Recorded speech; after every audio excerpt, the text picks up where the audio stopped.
ಈಗ employability skills ಸಬ್ಜೆಕ್ಟ್ನಲ್ಲಿ English skills ಲೆಸನ್ಸ್ಗಳಲ್ಲಿ ಕೈಂಡ್ಸ್ ಆಫ್ ಸೆಂಟೆನ್ಸಸ್ ಇಂಟ್ರೊಡಕ್ಷನ್ ಈ ಲೆಸನ್ ಸ್ಟಾರ್ಟ್ ಮಾಡಬೇಕು. ಕೈಂಡ್ಸ್ ಆಫ್ ಸೆಂಟೆನ್ಸಸ್ ಅಂದರೆ ವಾಕ್ಯದ ವಿಧಗಳು. ವಾಕ್ಯಗಳಲ್ಲಿ 4 ವಿಧಗಳಿವೆ. ಮೊದಲನೇದು ಡಿಕ್ಲರೇಟಿವ್ ಸೆಂಟೆನ್ಸ್ ಅಂದರೆ ಘೋಷಣಾತ್ಮಕ ವಾಕ್ಯಗಳು. ಇವು ಸ್ಟೇಟ್ಮೆಂಟ್ ಅಂದರೆ ಹೇಳಿಕೆಯನ್ನು ಕೊಡ್ತವೆ. ಎರಡನೇದು ಇಂಪೆರೇಟಿವ್ ಸೆಂಟೆನ್ಸ್ ಅಂದರೆ ಕಡ್ಡಾಯ ವಾಕ್ಯಗಳು. ಇವು ಕಮಾಂಡ್ ರಿಕ್ವೆಸ್ಟ್ ಅನ್ನ ಹೇಳುತ್ತವೆ. ಕಮಾಂಡ್ ಅಂದರೆ ಆಜ್ಞೆ ಮಾಡುವುದು ಅಥವಾ ಆದೇಶ, ರಿಕ್ವೆಸ್ಟ್ ಅಂದರೆ ವಿನಂತಿ. ಮೂರನೇದು ಇಂಟರೋಗೇಟಿವ್ ಸೆಂಟೆನ್ಸ್ ಅಂದರೆ ಪ್ರಶ್ನಾತ್ಮಕ ವಾಕ್ಯಗಳು, ಕ್ವಶನ್ ಕೇಳುವ ವಾಕ್ಯಗಳು. ಕ್ವಶನ್ ಕೇಳುವ ಎಲ್ಲ ವಾಕ್ಯಗಳಿಗೆ ನಾವು ಇಂಟರೋಗೇಟಿವ್ ಸೆಂಟೆನ್ಸಸ್ ಅಂತೀವಿ.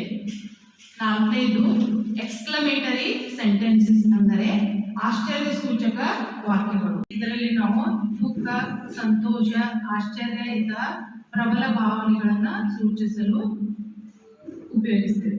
ಈಗ ಇದನ್ನೆಲ್ಲ ವಿವರವಾಗಿ ನಾವು ಬೆಸ್ಟ್ ಆ್ಯಪ್ ಮುಖಾಂತರ ಕೈಂಡ್ಸ್ ಆಫ್ ಸೆಂಟೆನ್ಸಸ್ ಈ ಪಾಠ ಸ್ಟಾರ್ಟ್ ಮಾಡಬೇಕು.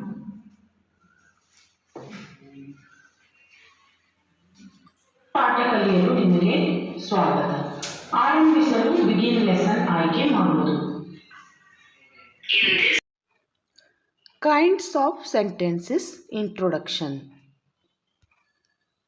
Hello, welcome to the lesson Kinds of Sentences Introduction. I am excited to have you here. Let's begin, shall we? Click on Begin Lesson to start the lesson. Kinds of sentences introduction. ವಾಕ್ಯಗಳ ವಿಧಗಳು. ಪರಿಚಯ.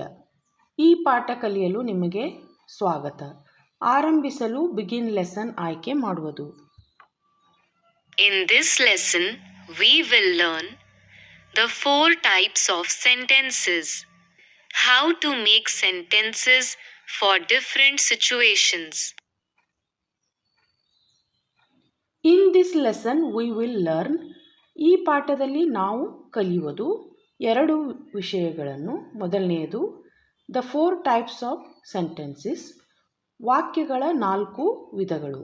ಎರಡನೆಯದು how to make sentences for different situations, ವಿವಿಧ ಸನ್ನಿವೇಶಗಳಲ್ಲಿ ವಾಕ್ಯಗಳನ್ನು ಹೇಗೆ ರಚಿಸುವುದು ಅಥವಾ ತಯಾರಿಸುವುದು.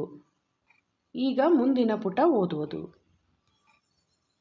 Before we start this lesson, let's understand what you already know about this topic and what you want to learn about this topic.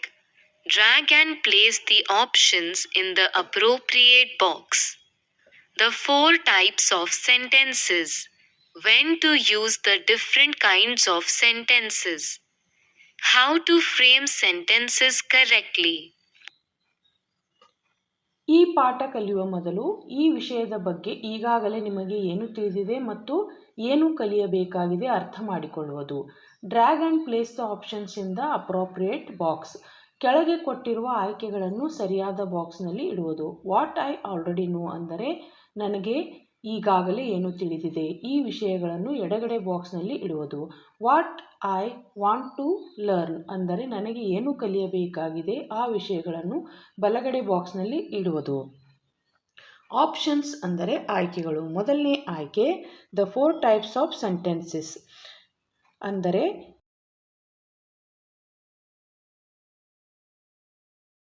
ವಾಕ್ಯಗಳ 4 ವಿಧಗಳು. ಈ ವಿಷಯದ ಬಗ್ಗೆ ನಮಗೆ ಈಗಾಗಲೇ ತಿಳಿದಿದೆ. ಆಯ್ಕೆಯನ್ನು ಎಡಗಡೆ ಬಾಕ್ಸ್ನಲ್ಲಿ ಇಡುವುದು. ಮುಂದಿನ ಆಯ್ಕೆ when to use the different kinds of sentences ಅಂದರೆ ಬೇರೆ ಬೇರೆ ವಿಧದ ವಾಕ್ಯಗಳನ್ನು ಯಾವಾಗ ಉಪಯೋಗಿಸುವುದು. ಈ ವಿಷಯವನ್ನು ನಾವು ಈ ಪಾಠದಲ್ಲಿ ವಿವರವಾಗಿ ಕಲಿಯಬೇಕು. ಆಯ್ಕೆಯನ್ನು ಬಲಗಡೆ ಬಾಕ್ಸ್ನಲ್ಲಿ ಇಡುವುದು. ಮುಂದಿನ ಆಯ್ಕೆ how to frame or make sentences correctly, ಸರಿಯಾದ ವಾಕ್ಯಗಳನ್ನು ಹೇಗೆ ರಚಿಸುವುದು. ಈ ವಿಷಯವನ್ನು ಕೂಡ ನಾವು ಈ ಪಾಠದಲ್ಲಿ ವಿವರವಾಗಿ ಕಲಿಯಬೇಕು. ಆಯ್ಕೆಯನ್ನು ಬಲಗಡೆ ಬಾಕ್ಸ್ನಲ್ಲಿ ಇಡುವುದು. ಸಬ್ಮಿಟ್ ಅಂದರೆ ಸಲ್ಲಿಸುವುದು. Very good. Sharing what you know and what you want to learn will help you improve your own learning. ಬಹಳ ಒಳ್ಳೆಯದು. ನಿಮಗೆ ಏನು ತಿಳಿದಿದೆ ಮತ್ತು ಮುಂದೆ ಏನು ಕಲಿಯಬೇಕಾಗಿದೆ ಇದನ್ನು ಹಂಚಿಕೊಳ್ಳುವುದರಿಂದ ನಿಮ್ಮ ಸ್ವಂತ ಕಲಿಕೆ ಸುಧಾರಿಸುತ್ತದೆ. ಈಗ ಮುಂದಿನ ಪುಟದಲ್ಲಿ ಸಾನಿಯಾ ಮತ್ತು ಅಮನ್ ಇವರನ್ನು ಭೇಟಿಯಾಗುವುದು. Let's meet Aman. He has recently joined a big telecom company as an electrician. Sania is Aman's trainer. She wants to explain some important things to Aman. Click on Sania to know what she said.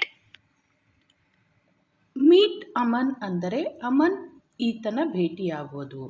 ಅವನು ಸದ್ಯದಲ್ಲಿ ದೊಡ್ಡ telecom ಅಂದರೆ ದೂರಸಂಪರ್ಕ ಕಂಪನಿಯಲ್ಲಿ electrician ಆಗಿ ಸೇರಿಕೊಂಡಿದ್ದಾನೆ. ಸಾನಿಯಾ ಅವನ ತರಬೇತಿ ಶಿಕ್ಷಕಿ. ಅವಳು ಅಮನ್ ಇವನಿಗೆ ಕೆಲವು ಮುಖ್ಯವಾದ ವಿಷಯಗಳನ್ನು ವಿವರಿಸಬೇಕಾಗಿದೆ. ಸಾನಿಯಾ ಇವಳ ಚಿತ್ರವನ್ನು ಆಯ್ಕೆ ಮಾಡಿ ಅವಳು ಏನು ಹೇಳುತ್ತಿದ್ದಾಳೆ ಕೇಳುವುದು. Hello Aman, congratulations on your new job. Thank you. Are you ready for your training? Yes, I'm ready. Please wear your non-conductive gloves and insulated shoes. It is dangerous to work here without them. Please keep your hands dry when you handle any electrical equipment.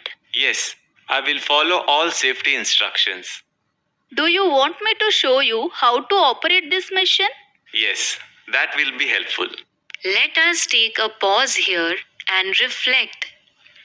Sania and Aman are using different types of sentences in different situations. Click next to continue. ಇಲ್ಲಿಯವರೆಗೆ ಸಾನಿಯಾ ಮತ್ತು ಅಮನ್ ಇವರ ಸಂಭಾಷಣೆಯನ್ನು ಕೇಳಿದೆವು. ಸಾನಿಯಾ ಅಮನ್ ಇವನಿಗೆ ಎಲ್ಲ safety ಸೂಚನೆಗಳನ್ನು ವಿವರಿಸಿ ಹೇಳುತ್ತಾಳೆ.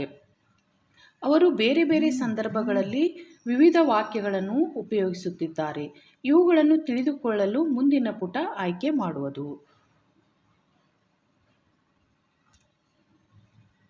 Here are a few sentences from the story. Hello Aman, congratulations on your new job. Are you ready for your training? It is dangerous to work here without them. Please wear your non-conductive gloves and insulated shoes. Now, let us understand more about sentences. ಇಲ್ಲಿ ಅಮನ್ ಮತ್ತು ಸಾನಿಯಾ ಇವರ ಸಂಭಾಷಣೆಯ ಕೆಲವು ವಾಕ್ಯಗಳಿವೆ. ಅವುಗಳನ್ನು ಜ್ಞಾಪಿಸಿಕೊಳ್ಳುವುದು. Hello Aman, congratulations on your new job. Are you ready for your training? It is dangerous to work here without them. Please wear your non-conductive gloves and insulated shoes. Let us understand more about these sentences.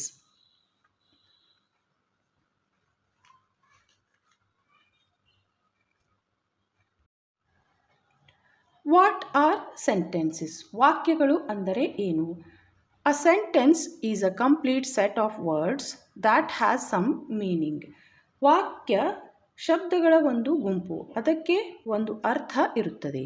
A sentence can communicate ಅಂದರೆ ವಾಕ್ಯಗಳು ಈ 4 ವಿಷಯಗಳನ್ನು ತಿಳಿಸುತ್ತವೆ. ಮೊದಲನೆಯದು statement ಅಂದರೆ ಹೇಳಿಕೆ.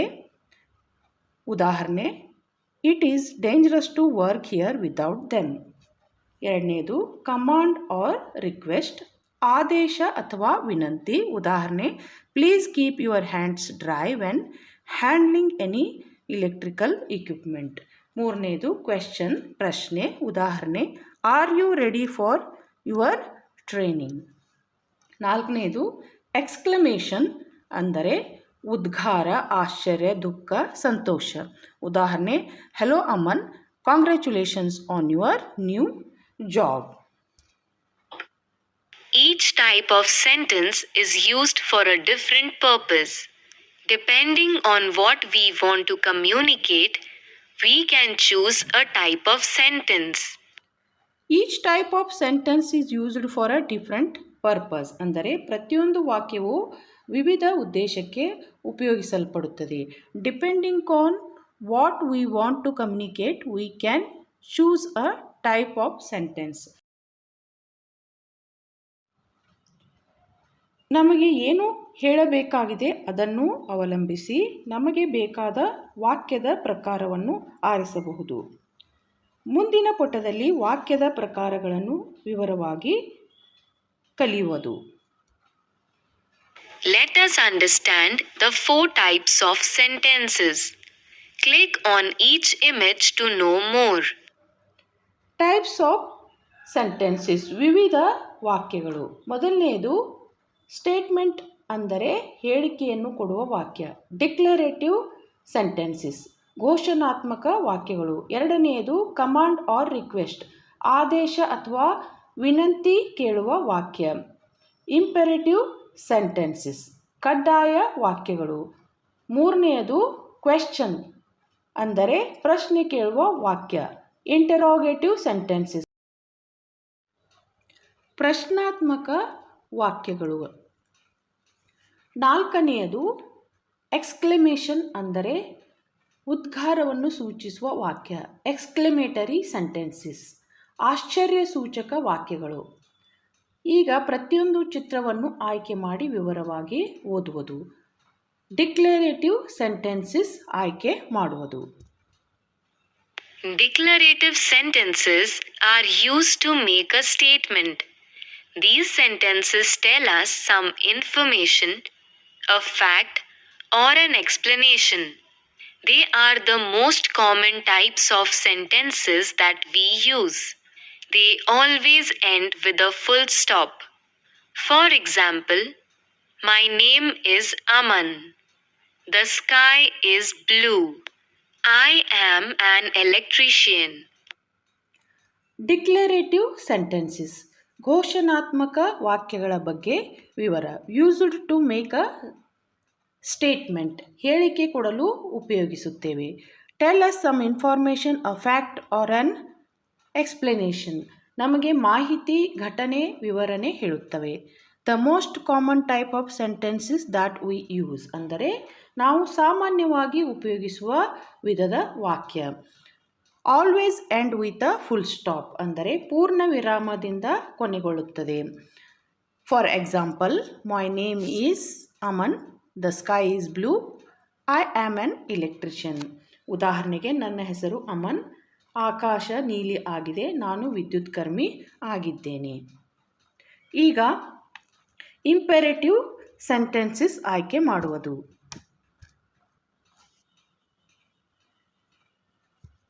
Imperative sentences are used to express a command, instruction, or request to someone. Either end in a full stop or an exclamation. Rule books, instructional manuals, recipe books are written using imperative sentences. For example, please close the door. Be quiet, sir. Don't call me now. Imperative sentences, ಕಡ್ಡಾಯ ವಾಕ್ಯಗಳ ವಿವರ. Used to express a command, instruction or request to someone, ಆದೇಶ, ಸೂಚನೆ ಮತ್ತು ವಿನಂತಿಗಳನ್ನು ವ್ಯಕ್ತಪಡಿಸಲು ಉಪಯೋಗಿಸುವುದು. Either end in a full stop or an exclamation, ಪೂರ್ಣ ವಿರಾಮ ಅಥವಾ ಉದ್ಗಾರವಾಚಕ ಚಿಹ್ನೆಯಿಂದ ಕೊನೆಗೊಳ್ಳುತ್ತವೆ. Rule books, instructional manuals, recipe books are written using imperative sentences ಅಂದರೆ ನಿಯಮ, ಸೂಚನೆ, ಪಾಕವಿಧಾನಗಳಿಗೆ ಸಂಬಂಧಿಸಿದ ಪುಸ್ತಕಗಳನ್ನು ಕಡ್ಡಾಯ ವಾಕ್ಯಗಳನ್ನು ಉಪಯೋಗಿಸಿ ಬರೆಯುತ್ತಾರೆ. For example, please close the door, be quiet sir, don't call me now. ಉದಾಹರಣೆಗೆ, ದಯವಿಟ್ಟು ಬಾಗಿಲು ಮುಚ್ಚಿರಿ, ಸುಮ್ಮನಿರಿ ಸರ್, ನನಗೆ ಈಗ ಕರೆ ಮಾಡಬೇಡಿ. ಈಗ ಇಂಟೆರೋಗೇಟಿವ್ ಸೆಂಟೆನ್ಸಸ್ ಆಯ್ಕೆ ಮಾಡುವುದು. Interrogative sentences are used to ask a question. They always end with a question mark. For example, is your name Aman? What is your name? When will you go to work? Interrogative sentences ಪ್ರಶ್ನಾರ್ಥಕ ವಾಕ್ಯಗಳ ವಿವರ. Use to ask a question ಪ್ರಶ್ನೆಗಳನ್ನು ಕೇಳಲು ಉಪಯೋಗಿಸುವುದು.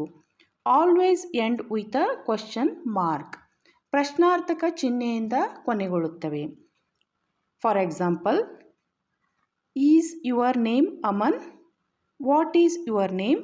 When will you go to work? ಉದಾಹರಣೆಗೆ, ನಿನ್ನ ಹೆಸರು ಅಮನ್ ಇರುತ್ತದೆಯೇ? ನಿನ್ನ ಹೆಸರು ಏನು? ನೀನು ಕೆಲಸಕ್ಕೆ ಹೋಗುವುದು ಯಾವಾಗ? ಈಗ ಎಕ್ಸ್ಕ್ಲಮೇಟರಿ ಸೆಂಟೆನ್ಸಸ್ ಆಯ್ಕೆ ಮಾಡುವುದು. Exclamatory sentences used to express strong feelings or emotions, anger, surprise, excitement, and happiness. Always end with an exclamation mark. For example, congratulations. Thank you. You are amazing. Oh, I am sorry about your loss. Exclamatory sentences ಉದ್ಗಾರವಾಚಕ ವಾಕ್ಯಗಳ ವಿವರಗಳು. Use to express strong feelings or emotions, anger, surprise, excitement and happiness. ಈ ವಾಕ್ಯಗಳನ್ನು ಪ್ರಬಲವಾದ ಭಾವನೆಗಳನ್ನು ವ್ಯಕ್ತಪಡಿಸಲು ಉಪಯೋಗಿಸಲಾಗುತ್ತದೆ. ಉದಾಹರಣೆಗೆ, ಸಿಟ್ಟು, ಆಶ್ಚರ್ಯ, ಪ್ರಚೋದನೆ, ಸಂತೋಷ ಈ ಭಾವನೆಗಳು. Always end with an exclamation mark ಈ ವಾಕ್ಯಗಳು ಉದ್ಗಾರವಾಚಕ ಚಿಹ್ನೆಯಿಂದ ಕೊನೆಗೊಳ್ಳುತ್ತವೆ. For example, congratulations, thank you, you are amazing, oh I am sorry about your loss.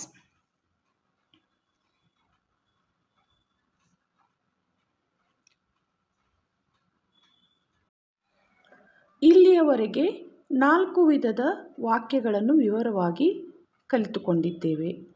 ಮುಂದಿನ ಪುಟ ಓದುವುದು. Based on what you learned, answer the following questions. Click on the Begin button to answer the questions. Activity time ಈಗ ಚಟುವಟಿಕೆಯ ಸಮಯ. Based on what you learned, answer the following questions. ನೀವು ಇಲ್ಲಿಯವರೆಗೆ ಕಲಿತಿರುವುದರ ಆಧಾರದ ಮೇಲೆ ಮುಂದಿನ ಪ್ರಶ್ನೆಗಳನ್ನು ಉತ್ತರಿಸುವುದು. ಪ್ರಶ್ನೆ ಓದಲು ಬಿಗಿನ್ ಆಯ್ಕೆ ಮಾಡುವುದು. Select the correct option. Identify the type of sentence. Congratulations on your new job. Declarative, interrogative, exclamatory. Select the correct option ಸರಿಯಾದ ಆಯ್ಕೆಯನ್ನು ಆರಿಸುವುದು. Identify the type of sentence ವಾಕ್ಯದ ವಿಧವನ್ನು ಕಂಡುಹಿಡಿಯುವುದು. Congratulations on your new job ಅಂದರೆ ಶುಭಾಶಯಗಳು ನಿಮ್ಮ ಹೊಸ ನೌಕರಿಗಾಗಿ.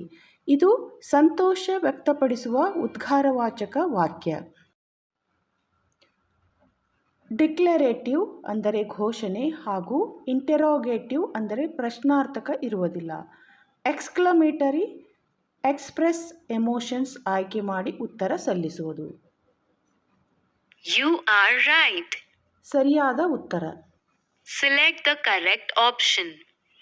Identify the type of sentence. I will follow all the safety instructions.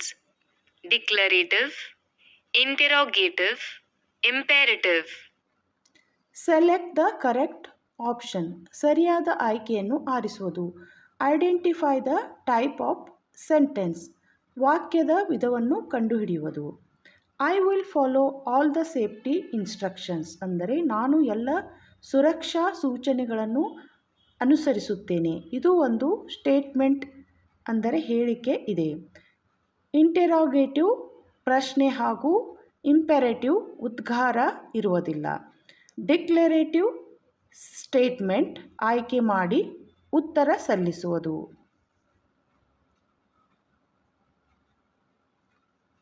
You are right. ಸರಿಯಾದ ಉತ್ತರ. Please wear non-conductive gloves and insulated shoes. This is an interrogative sentence. True, false. Choose true or false. ಸರಿ ಅಥವಾ ತಪ್ಪು ಆಯ್ಕೆ ಮಾಡುವುದು. Please wear non conductive gloves and insulated shoes. This is an interrogative questioning sentence. ದಯವಿಟ್ಟು ವಾಹಕವಲ್ಲದ gloves ಮತ್ತು ನಿರೋಧಕ ಶೂಗಳನ್ನು ಧರಿಸಿರಿ. ಇದು ಒಂದು ಪ್ರಶ್ನಾರ್ಥಕ ವಾಕ್ಯ. ಈ ವಾಕ್ಯವು ವಿನಂತಿಸಿಕೊಳ್ಳುವುದಾಗಿದೆ, ಪ್ರಶ್ನಾರ್ಥಕ ಅಲ್ಲ. ಫಾಲ್ಸ್ ಆಯ್ಕೆ ಮಾಡಿ ಉತ್ತರ ಸಲ್ಲಿಸುವುದು. You are right. ಸರಿಯಾದ ಉತ್ತರ. A declarative sentence is called a statement. It tells us some information, a fact, or an explanation. True, false.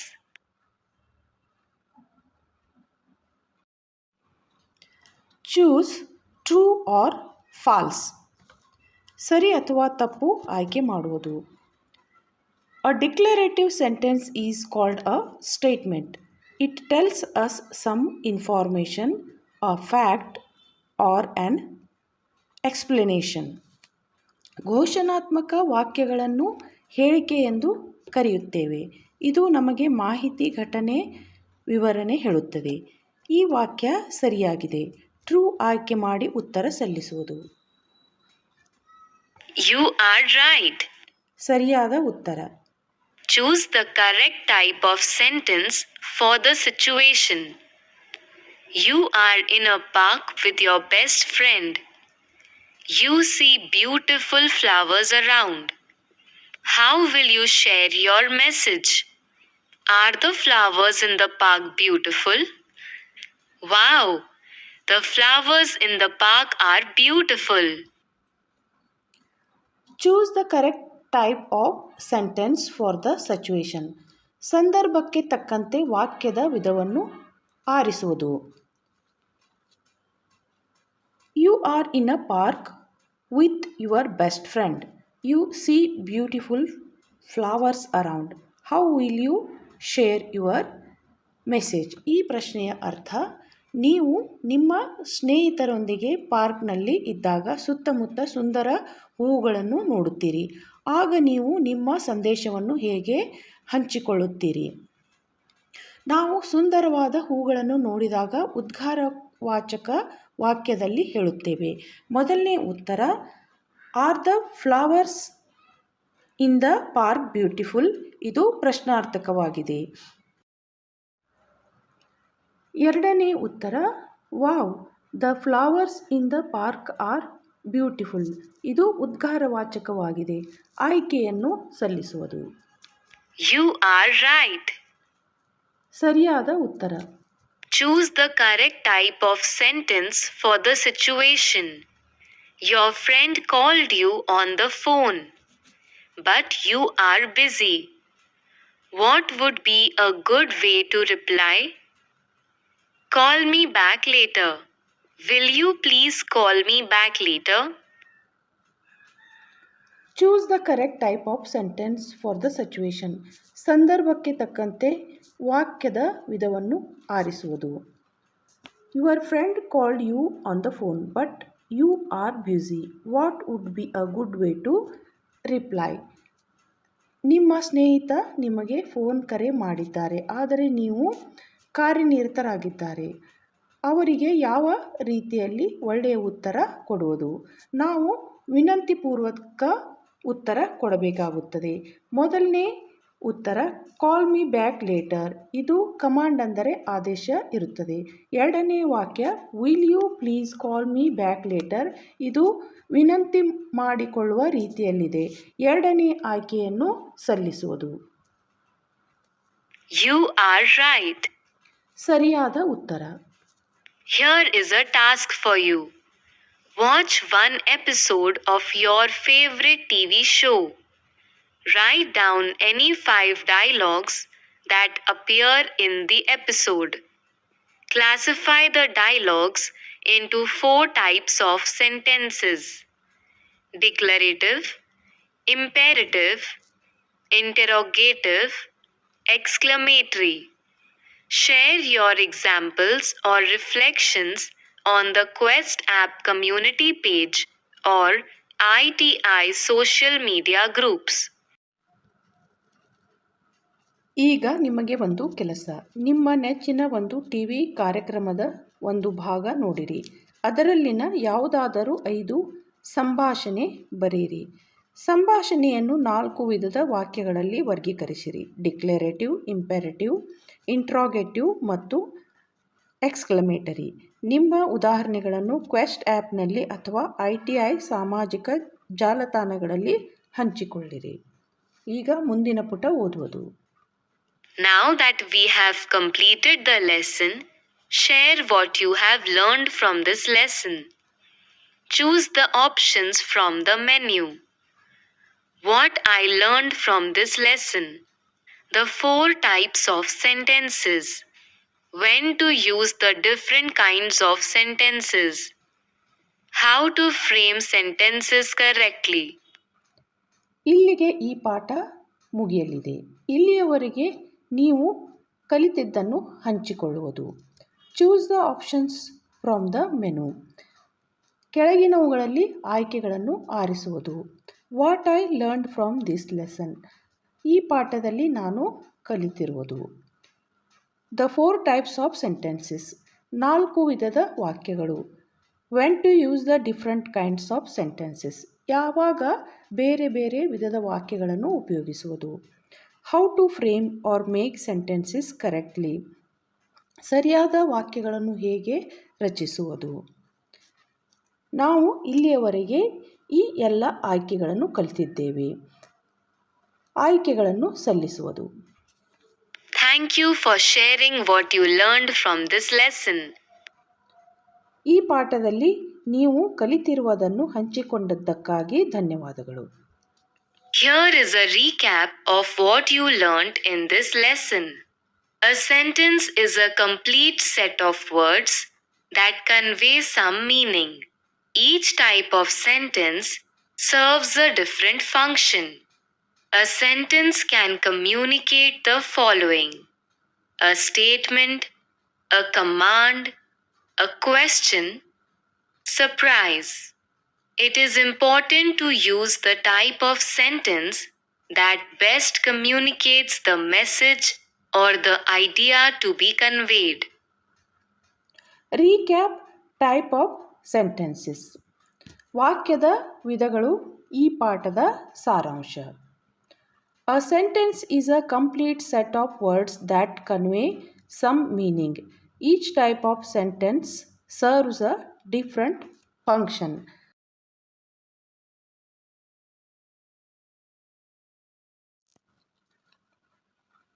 ವಾಕ್ಯ ಶಬ್ದಗಳ ಒಂದು ಪೂರ್ಣ ಗುಂಪು. ಅದು ಒಂದು ಅರ್ಥವನ್ನು ಕೊಡುತ್ತದೆ. ಪ್ರತಿಯೊಂದು ವಿಧದ ವಾಕ್ಯ ಒಂದು ಬೇರೆ ಕಾರ್ಯವನ್ನು ನಿರ್ವಹಿಸುತ್ತದೆ. A sentence can communicate the following: a statement, declarative sentence, a command, imperative sentence, a question, interrogative sentence, strong emotions, surprise, anger, grief, fear, etc. exclamatory sentence. ವಾಕ್ಯವು ಕೆಳಗಿನ 4 ವಿಷಯಗಳನ್ನು ಹೇಳುತ್ತದೆ. ಮೊದಲನೆಯದು ಹೇಳಿಕೆ, ಘೋಷಣಾತ್ಮಕ ವಾಕ್ಯ. ಎರಡನೆಯದು ಆದೇಶ, ಕಡ್ಡಾಯ ವಾಕ್ಯ. ಮೂರನೆಯದು ಪ್ರಶ್ನೆ, ಪ್ರಶ್ನಾರ್ಥಕ ವಾಕ್ಯ. ನಾಲ್ಕನೆಯದು ಪ್ರಬಲ ಭಾವನೆ, ಉದ್ಗಾರವಾಚಕ ವಾಕ್ಯ. It is important to use the type of sentence that best communicates the message or the idea to be conveyed. ಅಂದರೆ ಸಂದೇಶವನ್ನು ಮತ್ತು ವ್ಯಕ್ತಪಡಿಸಬೇಕಾದ ಕಲ್ಪನೆಯನ್ನು ಉತ್ತಮವಾಗಿ ತಿಳಿಯಪಡಿಸಬೇಕಾದಲ್ಲಿ ಸೂಕ್ತವಾದ ವಾಕ್ಯಗಳ ಪ್ರಕಾರವನ್ನು ಉಪಯೋಗಿಸುವುದು ಮುಖ್ಯ.